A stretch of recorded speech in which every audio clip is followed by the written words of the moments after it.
I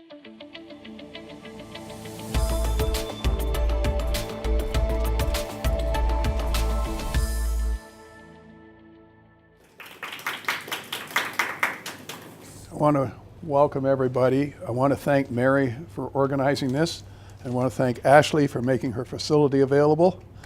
I have to say, I've had to deal, not in my own family, but with friends who have had to deal with dementia. And it's not a pretty thing to have to deal with. But this is a great facility. We're seeing things like this. I went back to my high school 60th reunion. They have a new wing they put in that's totally for rehab of teenagers who otherwise couldn't get to school. There are 28 students and 70 caregivers in this wing to deal with handling them day to day. So we're seeing things like this happening too in our system. I also have two sons who are specialists. One's a cardiologist, one's a psychiatrist. And in fact, I heard a story last night about my son dealing with a 90-year-old man who came in. His blood pressure was like 50/30. He wouldn't even take him up to the normal treatment room. He said, we can't even move him out of ER. I'm going to do this procedure here. He had to take water out from around his heart. He had to not, and apparently somebody came and said, we need to film this. So it's going to be on YouTube. But, so we all have different occasions, different things that happen as seniors. But one of the things that I've really found is, for instance, I also volunteer with an engineering alumni group where we have events once a month. And the people who started this are now around 90 years old. When they went to school in 1953, there was no internet. You had your classroom and class, you graduated. In this case, this group of the 53 grads stayed together more or less. But it's a totally different world today. You graduate today, you're able to keep in a social network with your class. I was a volunteer at Pan Am Games. We had a group that worked with the National Olympic Committees and the Paralympic Committees of 300 people. We are still kept together through, I was given the administration for this Facebook group, and this is 2 years later, we're still kept together. Several of us are going to go down and volunteer at the Invictus Games coming up.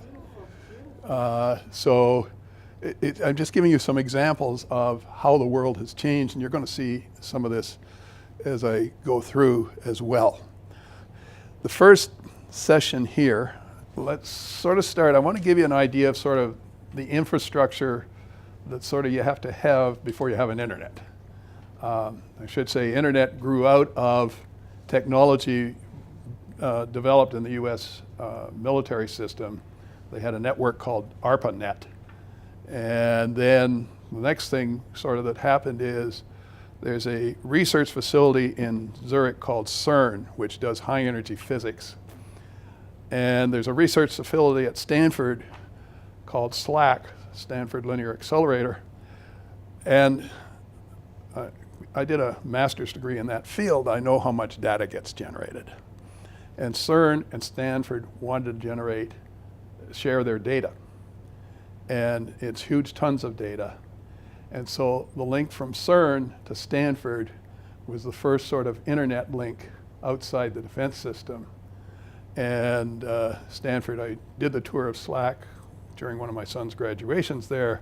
Their claim to fame is, we brought the internet to North America. So you may not understand high energy physics, but you sure understand the internet. So, and they went on and they set up the first bank running on the internet. And then of course, a lot of the technology we have today, Cisco, which makes the routers that help guide stuff, a lot of the services on the internet actually came out of Stanford. So it was sort of a breeding ground, but now it's all over the world. We have some of the best development efforts in North America going on in the Toronto area. And you may have seen that John Dory is going after that $50 billion investment that Amazon wants to make for new headquarters, which is talking 50,000 jobs. So, but we're in competition with Boston and Atlanta and so on. But Toronto has the location and the space and the infrastructure, and most importantly, the education institutions to do it. So it's, anyway. So I'm going to get on and let's talk a bit about it. And sort of, as I say, this is basic infrastructure. So we're first going to start about the devices, the smartphone, the tablet. Then we'll go on and talk about internet access, because from those devices, you have to get to the internet. And then we'll talk about this thing called the cloud. Who's heard of the cloud? Yeah, okay. So let's start talking about devices. And within the devices, there's certain things you need. You need an operating system. That's the infrastructure for building all the software. It sort of like lays the foundation that you have to have built into the hardware to be able to write programs, write applications, write websites, and so on. And so we have these 4 operating systems, and I'll go into that in the next presentation. And then we have displays. We've got lots of examples. We've got a big display out there. We've got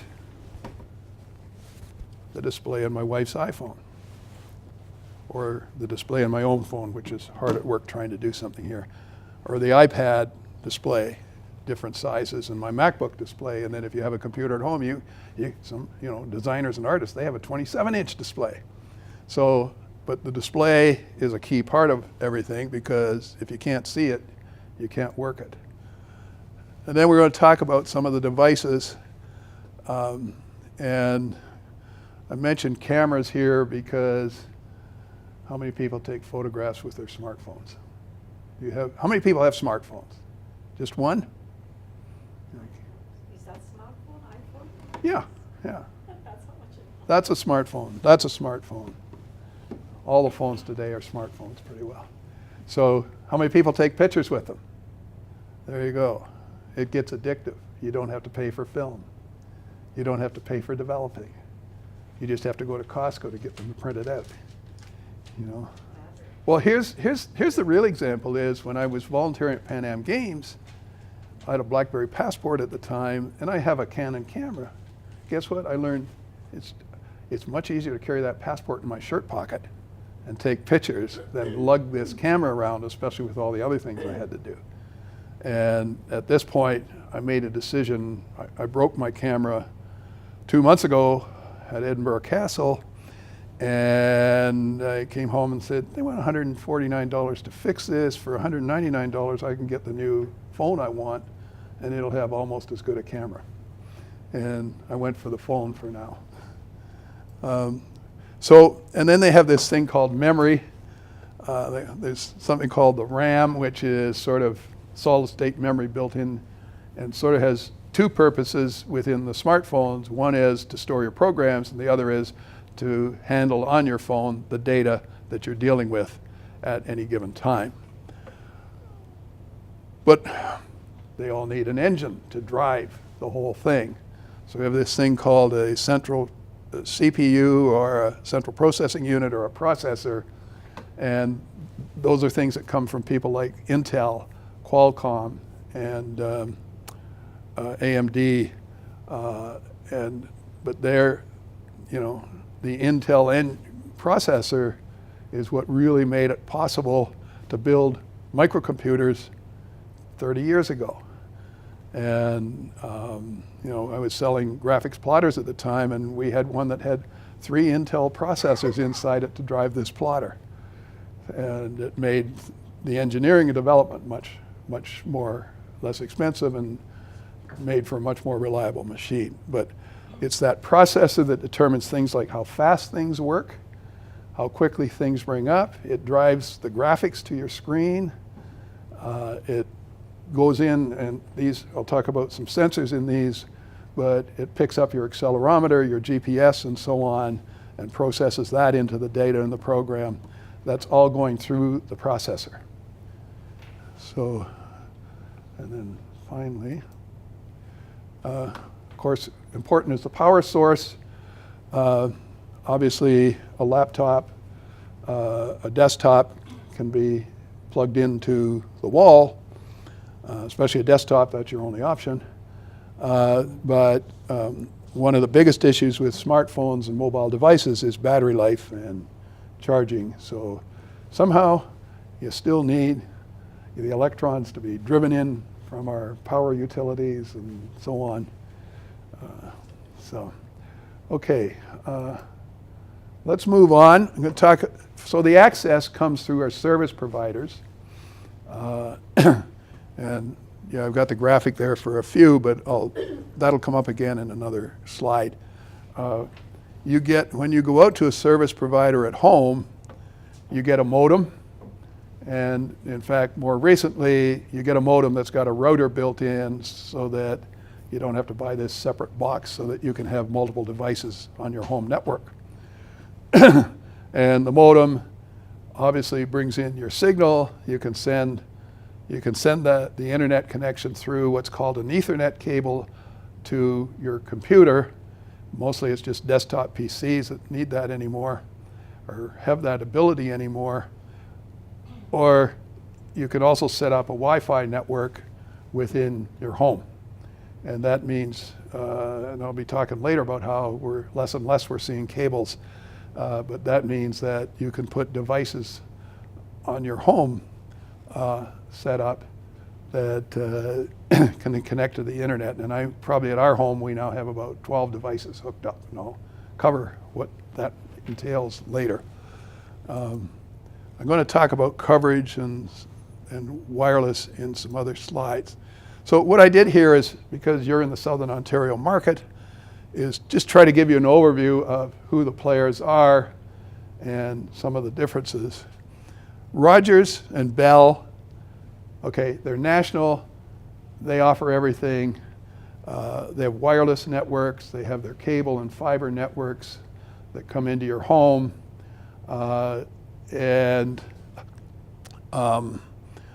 But largely their service offering for residential is in the larger urban areas, so like Toronto, Ottawa, London, Kitchener, and I'll come back to what happens in some other towns in a few minutes. Telus is purely a wireless offering. It came out of a company in Calgary that bought a company in Toronto here, and so they're heavily into providing and supporting smartphones and tablets.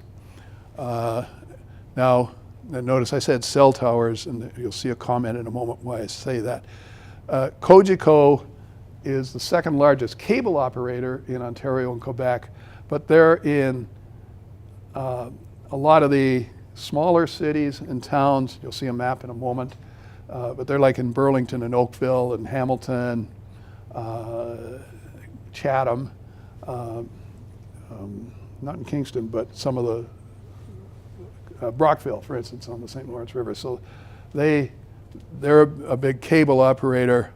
ExploreNet is what my wife's relatives use down at Rice Lake, because my wife comes from the Rice Lake area, and that's a way of getting internet connections into more rural areas. And ExploreNet is actually across the country, and they have these special fixed wireless towers, and they also use satellite to spread the signals around. So if you're living on a farm somewhere or have a cottage in a rural area, other than Muskoka, which is well covered by Bell and Rogers, you can use ExploreNet to do your internet connections. And I know it works quite well because every day we're in touch with my wife's cousins down at Rice Lake.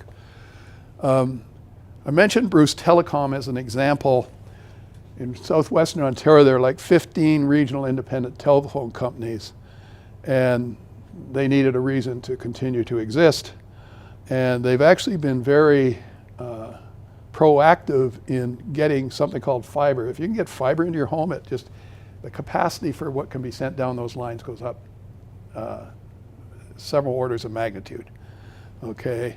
And I know at Bruce Telecom, they made a decision to go to fiber long before Bell did. And the reason was that copper wire, they saw the lifetime might be 5, 6, 7 years. Fiber they see as the future, and they don't have to go and reinstall stuff and so on. So, but on the other hand, for wireless service, like smartphone service, they offer a wireless thing, but they acquire their connections for wireless through Bell's network. So Bell and Rogers also act as wholesalers to some of these other third parties. And another example is this Tech Savvy that operates in Ontario, Quebec. My daughter's on it in Ottawa. My website developer here in Toronto is on it. It's largely a cost-saving thing, I think. But once I was at my daughter-in-law's house and realized, geez, for $3 a month more, you can get 10 times the speed from these people. So you get a very good service from these people as well. So there are some alternatives. It helps that there's competition. I've just gone through renewing all my stuff with Rogers, and let me tell you, you call the Rogers retention people, and then you bargain down to get a pretty good deal.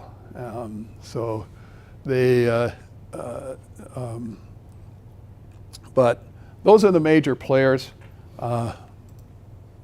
So all these operate under licenses from the CRTC that assign a geography and wireless spectrum. Okay, and because there's only so much physical spectrum available, and they have to delegate it out and say you can run over this, and a lot of them run over common frequency sets, but some of them run, especially more recent devices, run over some newer ones. Bell and Telus actually, before the Olympics, Bell got the contract to do the Vancouver Olympics, but they needed to, especially in Western Canada, which is where they didn't operate, they needed to get a network going properly in Western Canada. So what they did is, remember I said Telus came out of Calgary originally? They partnered up with Telus. So all Bell and Telus wireless connections go over the same network of towers, cell towers, and so on. And that was the one where Bell could finally offer what they call LTE service. Bell was using a technology that was somewhat limiting for internet, even on wireless phones, and until they got to more of the broader, and it sort of meant if you went to Europe, you couldn't use a Bell phone in Europe, whereas like Rogers was on something called GSM, you go to Europe and you could use a phone in Europe. Well, with the Olympics coming and all these people coming from other countries that support GSM, they needed a provider that could support GSM phones. And that was one of the drivers for Bell to upgrade their network. But as I say, they partnered with Telus. And so all the Bell towers are also Telus towers. They say Rogers and Bell, they also wholesale cable and wireless network infrastructure to players like Bruce, Telecom, and Tech Savvy. So Bruce, for their residential service, they ran around the town of Southampton, where I have a friend with a cottage. They ran around the town of Southampton and installed fiber at 1,200 homes. Didn't matter if you're going to be on it or not, they just wanted it installed, so if you do decide to be on it, they do it. On the other hand, for their wireless offerings, they basically use the Bell network. Yeah, Rogers, Bell, Cogeco, they're also into broadcast media. They have radio stations, they have television stations, and of course Rogers owns sports team. Yes. No, they own a sports team. The Blue Jays. Yeah. So for the Blue Jays, they're driving to get content. So a lot of these people are putting stuff on. You see Crave TV being advertised on Bell. A big part of the game is to make sure you got lots of content that people can access. So, and this is just an example, but it was the one I could easily find. Well, this is a Rogers coverage map. The same probably applies to Bell and Telus. But you can see Southern Ontario, you get very good coverage. You drive the 401 to Ottawa, you got coverage all the way. If you come back on Highway 7, somewhere between Perth and, what's the town? A little village. Anyways, just west of Perth, you'll lose your signal for a while because they don't have the towers. But mostly, if you go up to Muskoka, Rogers and Bellis, some of those pine trees you see are not pine trees. They're cell towers. My daughter-in-law's family has an island in it's called the Isle of Skye, but it's in Muskoka Lake. You look out across the lake and there's this one pine tree that's bigger than the rest. And that's the cell tower. So they're trying to do this in a way. The reason you see a lot of towers on top of apartment buildings and so on, they're renting their space out. That's a way for condo corporations to generate some revenue. They rent the space on the roof out for cell towers. And others you'll see, they're trying to be more decorative and so on. But the main point is, you know, lower mainland BC, you get into some of the areas of BC, remote just in the foothills on the BC side. Alberta is very well covered. I think partly because there was a huge oil industry that drove it. Saskatchewan's along the main highways. There's some coverage, or what they call extended, so they may share somehow coverage. But Manitoba, it's mostly southern Manitoba. And again, southern Ontario with some coverage up into places like Kirkland Lake and Rwanda. And then here in Quebec, and then we're going up the Saguenay River. This part in New Brunswick I can relate to because that's where the Trans-Canada Highway is. But southern New Brunswick with all the population. Again, Nova Scotia is fairly well covered. On the other hand, in Newfoundland, you better be in St. John's. But I'm just trying to, and that applies to any of them. I picked up this Cogeco one simply because it shows you some of the smaller towns, and unfortunately, the resolution's not the greatest. But it'll talk about Burlington, Oakville here. It talks about some of the smaller towns along the St. Lawrence River, like Brockville. Down here, you've got Chatham and Wallaceburg and that sort of thing. So they're providing the cable service, but not a wireless service in those towns and cities. And you usually find, you know, we have a choice of Rogers and Bell here. If you're in Burlington, you have a choice of Cogeco or Bell for home service. Again, that's CRTC sort of assigning what geographies these companies can work in. We've talked a bit about this already. Residential and business tends to be cable or fiber. Monthly caps are unlimited now. When you go to this 150 gigabyte service on Rogers, they also take off the cap. You can use as much as you want. Whereas on a lower speed service, the last service I had, I think it had one had a 200 gigabyte limit, and otherwise they charge you more. Another had a 500 gigabyte limit, and then they charge you more. But with everything happening these days, that's one reason to go to these unlimited services, because start watching Netflix, start watching movies and that sort of stuff. You need that extra monthly capacity. What it says is how much data you can bring down in a month without extra charge.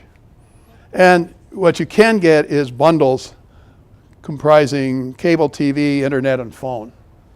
And that's where you get some, like I get an 8% discount on all my services just because I'm on that bundle. And recently, Rogers brought their home phone cost down from $40 a month to $20.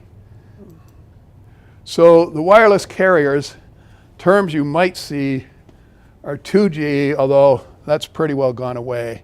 3G, 4G, and LTE, and there's a fifth generation. And basically, these are changes in the protocol used on the wireless networks. And again, it's one of those technology changes. Today, the fastest networks run on LTE. And you say, who's fastest, Rogers or Bell or Telus?